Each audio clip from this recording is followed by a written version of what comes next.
really looked at everything from all the previous games and really wanted to see where we could improve each thing. And nothing was sacred, so we really improved all aspects of the game, even from swinging around the city. Combat, we have a whole new combat system with aerial attacks, web attacks, a lot more web-centric combat, which obviously is a thing that you want in a Spider-Man game, which we didn't have as much of in the past. Every single thing we built, we wanted to make sure had different objectives, different things to do. Playing up the game mechanics, I mean, this character is pretty unique and he does a lot of different things, so we wanted to make sure to play up each of those aspects throughout the course of the game.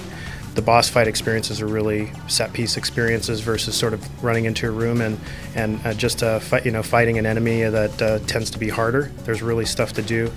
We also took a look at sort of how we frame the action and in a cinematic way as well. So what we also wanted to do is bring that sort of movie cinematography into play. We do have 10 storylines, one of which is the movie, so we really brought that to the table on the 9 other storylines as well.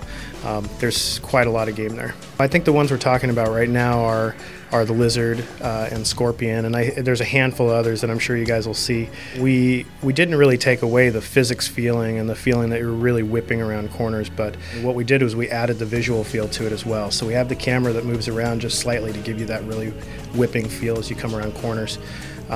It's not as fixed, and what that allows us is a lot of movement on the screen and really that sort of robust, like when Spider-Man launches himself into the air and he does that big sweeping arms back, you really feel that the camera's sort of involved in that process too.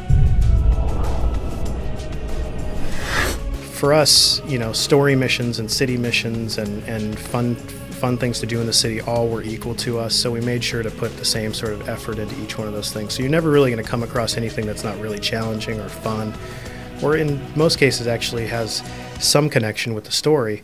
So it's kind of a neat experience, and it's a little bit different than what we've done in the past. We actually control the Goblin on the CE version with the 6-axis, as well as the regular version.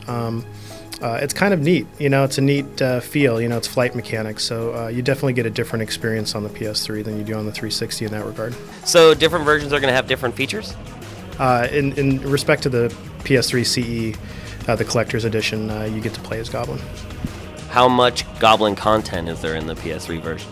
There's really quite a bit, actually. We built it with the intent of having a full play experience for players after they've gotten to that point. When it comes to achievements, we really spread it across. There's some fun, easy ones that you can do. There's some really difficult and challenging ones to do, and then there's the things that you would think were more traditional, like finishing story arcs and things like that. What do you say to those fans to convince them to buy Spider-Man 3?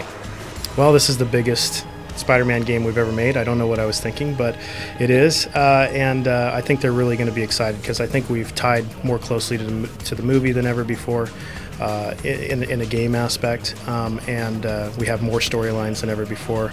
It's the biggest Manhattan we've ever created, and I think we really took the time to make sure that each experience was unique and a fun time for the players. So I'm really excited to get this into people's hands and see what they think. In stores, day and date with the movie, May 4th.